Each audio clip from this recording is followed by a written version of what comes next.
नमस् नमस्कार दोस्तों, सीएस साइंस क्लासेस में आपका हार्दिक स्वागत है। आज हम क्लास 10th की साइंस शुरू करने जा रहे हैं और ये साइंस आपको क्लास 10th की पूरा कोर्स फ्री में यूट्यूब पर करवाया जाएगा। तो आइए हम आज क्लास 10th का पहला चैप्टर स्टार्ट करने जा रहे हैं।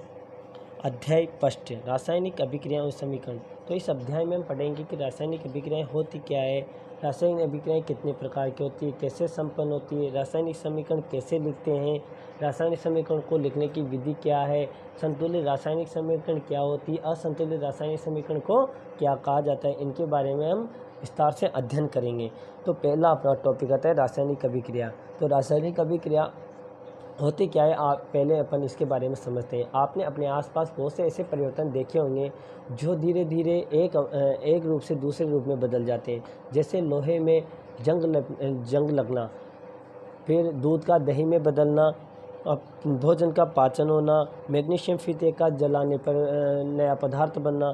तो ये सब परिवर्तन क्या होते हैं, रासायनिक अभिक्रिया कहलाती है। तो ये सब परिवर्तन किसके दौरान होती है कि रासायनिक अभिक्रिया के दौरान होते हैं। तो रासायनिक अभिक्रिया होती क्या है, इसके बारे में हम पढ़ते हैं। जब कोई पदार्थ एक रूप से दूसरे रूप में मतलब एक नए गुणों वाले पदार्थ का निर्माण करता है तो वह कहलाती है रासायनिक अभिक्रिया। जैसे ऐसे परिवर्तन जिसमें नए गुणों वाले पदार्थों का निर्माण होता है उसे क्या कहा जाता है, रासायनिक अभिक्रिया कहा जाता है। उदाहरण जैसे भोजन का पाचन, फिर श्वसन भी एक तरह की कैसी अभिक्रिया है, रासायनिक अभिक्रिया है। लोहे पर जंग लगना, यह भी एक प्रकार की रासायनिक अभिक्रिया का उदाहरण है। फिर है मैग्नीशियम फीते का जलना। जब मैग्नीशियम के फीते को जलाया जाता है तो मैग्नीशियम वायु Mg ऑक्सीजन से क्रिया करके एक नया पदार्थ मैग्नीशियम ऑक्साइड बना लेता है। उसी तरह दूध का दही में बनना, यह भी कौन से अभिक्रिया का उदाहरण है, रासायनिक अभिक्रिया का उदाहरण है। और रासायनिक अभिक्रिया के दौरान बहुत से ऐसे कारकों में परिवर्तन होता है जिसके द्वारा हम बता सकते हैं कि इसमें रासायनिक अभिक्रिया हुई है। तो वो कौन कौन से कारक होते हैं जिससे हम बता सकते हैं कि रासायनिक अभिक्रिया हुई है। जैसे जब रासायनिक अभिक्रिया संपन्न होती है तो पदार्थों की स्थिति में परिवर्तन हो जाता है, पदार्थ का रंग बदल जाता है। जब एक पदार्थ से दूसरा नया पदार्थ बनता है तो वह उसका रंग भी बदल जाता है, हो सकता है उसका स्वाद भी बदल जाए। जैसे जब दूध दही में बदल जाता है तो वह उसका स्वाद भी बदल जाता है। ऊष्मा का उत्सर्जन, बहुत सी अभिक्रिया ऐसे होगी जिसमें अभिक्रिया होने के दौरान ऊष्मा का उत्सर्जन होता है। कुछ अभिक्रियाओं में ऊष्मा का अवशोषण भी होता है, कि उसमें गैस का उत्सर्जन भी होगा, किसी में प्रकाश का विकास यानी प्रकाश उत्पन्न भी होगा। तो इन रासायनिक अभिक्रियाओं के दौरान हमें यह परिवर्तन देखने को मिलते हैं। अब इसके बाद आता है रासायनिक समीकरण। रासायनिक समीकरण होती क्या है, रासायनिक समीकरण कैसे लिखते हैं, इसके बारे में हम विस्तार से अध्ययन करेंगे। तो रासायनिक समीकरण होती क्या है, जब रासायनिक अभिक्रिया जब रासायनिक अभिक्रिया को कोई रासायनिक अभिक्रिया संपन्न होती है, उसे अगर उसके अभिकारक व उत्पादों को उनकी भौतिक अवस्थाओं के साथ प्रतीकों व रासायनिक सूत्रों के रूप में लिख दिया जाता है तो वह रासायनिक अभिक्रिया क्या कहलाती है, रासायनिक समीकरण कहलाती है। देखो, किसी रासायनिक अभिक्रिया को रासायनिक अभिक्रिया के अभिकारकों व उत्पादों को प्रतीकों व रासायनिक सूत्रों का प्रयोग करके प्रदर्शित करना है क्या कहलाता है, रासायनिक समीकरण कहलाता है।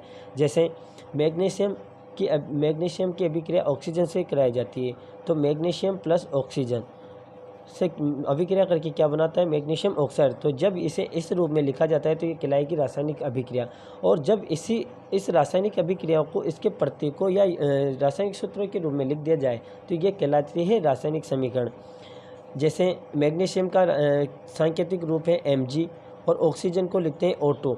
जैसे ऑक्सीजन को O2 इसलिए लिखा गया क्योंकि ऑक्सीजन परमाणु स्वतंत्र रूप में नहीं रह सकता, इसलिए ऑक्सीजन के दो परमाणु मिलकर एक अणु के रूप में स्थायी रूप में रहते हैं, इसलिए यहाँ पे O2 लिखा। तो जब Mg की अभिक्रिया O2 से करवाई जाती है तो मैग्नीशियम ऑक्साइड मतलब MgO का निर्माण होता है। जब इस रासायनिक अभिक्रिया को इनके सांकेतिक रूपों में लिखा जाता है जैसे मैग्नीशियम को Mg, ऑक्सीजन को O2 और मैग्नीशियम ऑक्साइड को MgO के रूप में लिखा गया, तो ये रासायनिक अभिक्रिया क्या कहलाए? रासायनिक समीकरण कहलाती है। अब आपके मन में क्वेश्चन आया हो कि अभिकारक और उत्पाद होते क्या है? तो सुनिए, जब जो पदार्थ रासायनिक अभिक्रिया में भाग लेते हैं, जैसे इस रासायनिक अभिक्रिया में मैग्नीशियम और ऑक्सीजन, ये दो पदार्थ मतलब तत्व अभिक्रिया में भाग ले रहे हैं, तो ये कहलाएंगे रासायनिक क्या कहलाएंगे? ये दोनों पदार्थ कहलाएंगे अभिकारक कहलाएंगे। क्या कहलाएंगे? अभिकारक कहलाएंगे।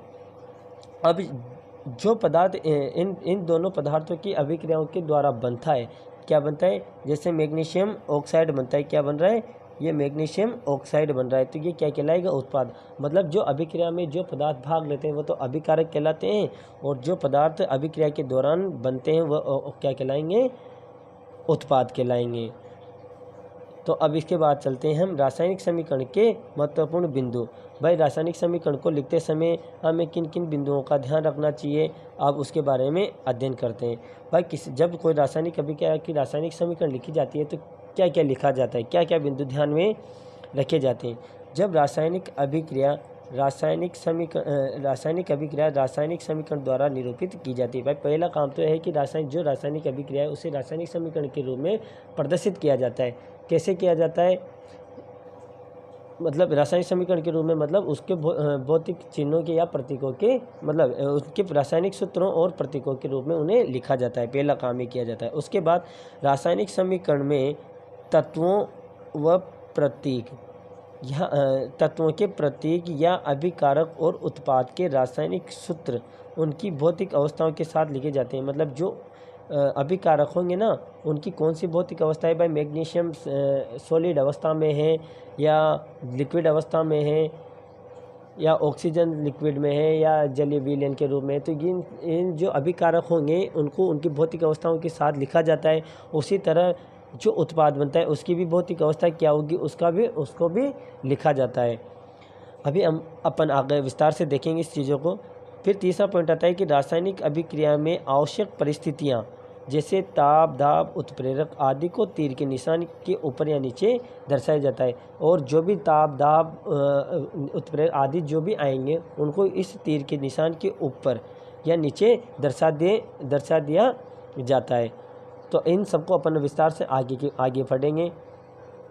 अब अपन चर्चा करते हैं थोड़ी संतुलित रासायनिक समीकरण। भाई, रासायनिक समीकरण लिख दी, क्या वह किसी भी रासायनिक अभिक्रिया की रासायनिक समीकरण लिख दी जाए तो क्या वह समीकरण संतुलित है या नहीं है, इसके बारे में पढ़ेंगे। तो संतुलित रासायनिक समीकरण क्या होती है और असंतुलित रासायनिक समीकरण क्या होती है, और असंतुलित रासायनिक समीकरण को क्या नाम दिया जाता है, इसके बारे में पढ़ते हैं। जब संतुलित रासायनिक समीकरण वह होती है जब रासायनिक अभिक्रिया में जितने परमाणु अभिकारकों के भाग लेते हैं, यदि वह उत्पाद में भी उतने ही परमाणु प्राप्त हो जाते हैं तो वह समीकरण संतुलित रासायनिक समीकरण कहलाती है। देखो, वह रासायनिक समीकरण जिसमें विभिन्न तत्वों के परमाणुओं की संख्या अभिकारक व उत्पाद दोनों पक्षों में समान होती है, संतुलित रासायनिक समीकरण कहलाती है। इसका कहने का मतलब है जितने अणु अभिकारक में होंगे उतने ही अणु उस तत्व के उत्पाद में भी प्राप्त हो जाते हैं। मतलब दोनों तरफ अगर अभिक्रिया में भाग लेने वाले परमाणु बराबर हैं और उत्पाद में बनने वाले परमाणु भी बराबर हैं तो वह समीकरण रासायनिक समीकरण कहलाएगी। जैसे यहाँ पे फेरस और जल की अभिक्रिया करवाए, H2O की अभिक्रिया करवाए तो Fe3O4 का निर्माण होता है और हाइड्रोजन गैस निकलती है। तो अब देखिए ये संतुलित रासायनिक समीकरण है या नहीं, ये देख के पता है। यहाँ पे जैसे फेरस के तीन परमाणु अभिक्रिया में भाग ले रहे हैं तो उत्पाद में भी हमें तीन ही परमाणु प्राप्त हो रहे हैं। देखो F3 मिल रहे हैं। उसी तरह हाइड्रोजन के कितने परमाणु भाग ले रहे हैं? यहाँ पे हाइड्रोजन के 8 परमाणु यहाँ पे हैं, तो हमें उत्पाद में भी हाइड्रोजन के 8 परमाणु ही भाग ले रहे हैं। मतलब 4 × 2 है ना, तो इसका मतलब है कि ये 8 है। मतलब अभिकारक में भी 8 हाइड्रोजन के परमाणु भाग ले रहे हैं, उसी तरह उत्पाद में भी उतने ही हाइड्रोजन के परमाणु अपन को प्राप्त हो रहे हैं। फिर देखो यहाँ पे एक ऑक्सीजन परमाणु भी है।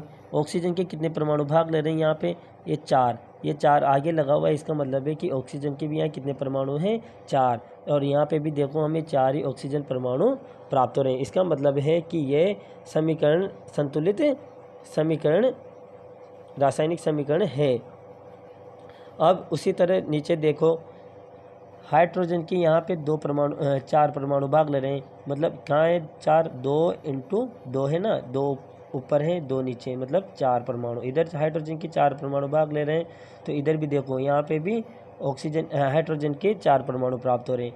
इधर ऑक्सीजन के 2 परमाणु हैं, तो यहाँ भी देखो ऑक्सीजन के 2 परमाणु प्राप्त हो रहे हैं। ये देखो यहाँ पे 2 लगा हुआ है, तो ये 2 इससे भी काउंट होता है और इससे भी काउंट होता है। तो मतलब ये अभिक्रिया कैसी है, ये संतुलित रासायनिक समीकरण है। अगर अभिकारक और उत्पाद में परमाणुओं की संख्या बराबर प्राप्त हो जाती है, तो उसका मतलब कि वह समीकरण कैसी है, संतुलित रासायनिक समीकरण है। अब रासायनिक समीकरण को संतुलित करने का क्या ज़रूरत पड़ी? भाई रासायनिक समीकरण लिख दी तो उसे संतुलित करना क्यों ज़रूरी है? तो आपने पहले पढ़ा होगा कि न द्रव्यमान संरक्षण का नियम पढ़ा होगा कि न तो द्रव्यमान को उत्पन्न किया जा सकता है, न द्रव्यमान को नष्ट किया जा सकता है। तो सिर्फ द्रव्यमान को तो इस द्रव्यमान संरक्षण के नियम के लिए ही इस रासायनिक समीकरण को संतुलित करना आवश्यक है। तो देखिए पहला संतुलित रासायनिक समीकरण का महत्व, पहला महत्व है द्रव्यमान संरक्षण का नियम। क्या होता है द्रव्यमान संरक्षण का नियम? किसी भी रासायनिक अभिक्रिया में द्रव्यमान को न तो यहाँ पे कोई द्रव्यमान को न तो द्रव्यमान का ही है यहाँ पे, किसी भी रासायनिक अभिक्रिया में द्रव्यमान का न तो निर्माण होता है, न ही विनाश, मतलब द्रव्यमान को न तो नष्ट किया जा सकता है और न ही उत्पाद। अगर रासायनिक समीकरण को संतुलित नहीं करेंगे, मान लो यहाँ से अपन ने 3 ये 2 हटा दिए, अब देखो यहाँ पे इसका द्रव्यमान कितना आएगा, हाइड्रोजन का परमाणु क्रमांक 1 होता है, इसका द्रव्यमान भी 1 होता है, तो यहाँ 2 हाइड्रोजन 1, इसका द्रव्यमान कितना आ जाएगा 2। अगर मान लो यहाँ 2 हाइड्रोजन 2 ग्राम आ गया, 2 म्यू आ गया, ठीक है। अब इधर देखो यहाँ कितने आ गए 4, जबकि यहाँ तो अपने 2 ही हाइड्रोजन, यहाँ हाइड्रोजन का द्रव्यमान कितना प्राप्त हो रहा है अपन को, सिर्फ 2, और यहाँ पे 4, तो ये द्रव्यमान संरक्षण का नियम का पालन नहीं हो रहा, मतलब ये समीकरण सही नहीं। इसलिए रासायनिक समीकरण को संतुलित किया जाता है ताकि द्रव्यमान संरक्षण का नियम लागू हो सके। दूसरा है रासायनिक अभिक्रिया में पहले अभिकारक एवं पश्चात उत्पाद, उसके पश्चात उत्पाद प्रत्येक तत्व में परमाणु की संख्या समान होती है। मतलब रासायनिक समीकरण को संतुलित करने के बाद जितने अभिकारक होंगे, रासायनिक अभिक्रिया में जितने अभिकारक होंगे ना, उतने ही उत्पाद में भी उतने ही तत्व के परमाणुओं की संख्या प्राप्त होती है। इन दोनों नियमों के लिए ही रासायनिक समीकरणों को संतुलित करना आवश्यक है। तो आज हम इतना ही पढ़ेंगे। अगर आपको ये वीडियो पसंद आई हो और आपको लगता है कि यह आपके लिए उपयोगी है, तो हमारे चैनल को सब्सक्राइब कीजिए और